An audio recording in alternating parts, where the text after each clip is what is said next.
পরিবারের মুখে হাসি ফোটাতে শত শত মাইল বাড়ি দিয়ে এসেছিলেন মাথাভাঙার এক হিমঘরে কাজ করতে, কিন্তু সেই কাজই হয়ে উঠল শেষ কাজ, শেষ যাত্রার সঙ্গী। বুধবার রাতে মাথাভাঙা 1 ব্লকের বৈরাগীরহাট সংলগ্ন এক হিমঘরে আলুর বস্তা রাখতে গিয়ে হঠাৎ অসুস্থ হয়ে পড়েন সুনীল মান্ডি নামে এক শ্রমিক। সহকর্মীরা ছুটে আসেন, তড়িঘড়ি তাকে মাথাভাঙা মহকুমা হাসপাতালে নিয়ে যাওয়া হয়। সবার মনে একটাই প্রশ্ন, বাঁচবে তো?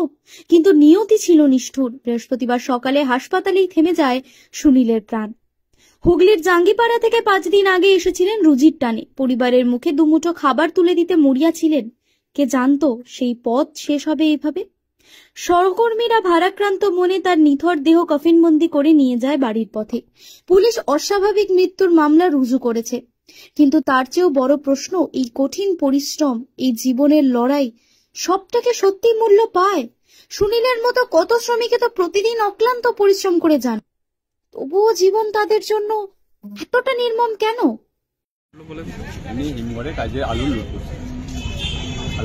করতে তার নিজের শরীর অসুস্থ মনে করতে সে 3 তলা থেকে নিচে নেমে এসে নিজে জল খেয়েছে। ঠান্ডা জল খাওয়ার পর যে শুয়েছে, শোয়ার পর থেকে তার নাড়ি হয়েছে।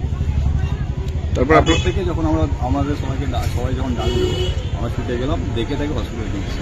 হসপিটালে এবার ভর্তি করেছিলাম। ভর্তি করার পর থেকে আজকে এই সকালবেলা যিনি মারা গেছে তার কি নাম? সুনীল মান্ডি। বয়স কত হবে? 40 বছর। বাড়ি ওনার? গ্রাম হচ্ছে আনুবাড়ি, জেলা হুগলি, থানা জাঙ্গিপাড়া। তাহলে এখন কি পোস্টমর্টম হবে? পোস্টমর্টম হয়ে আপনারা নিয়ে যাবেন?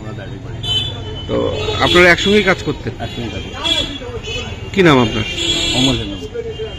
আচ্ছা, বাড়ি আপনার? আমার ওখানেই। কতদিন আগে আসছিলেন এখানে কাজে? এখানে গত সোমবার এসেছি। সোমবার। আপনারা কি এই কাজই করেন? হ্যাঁ, আমরা এই বাড়িতে ওখানে করতাম, বাড়ির সামনে। ওখানে সব কাজ হয়ে যেত বলে আবার এখানকার যে সরকার উনি ফোন করেছিলেন যে আমাদের সরকার যাবে, ওনার সঙ্গে যোগাযোগ করে আবার এখানে কাজ করতে দিন 5-6 জন্য এসেছিল।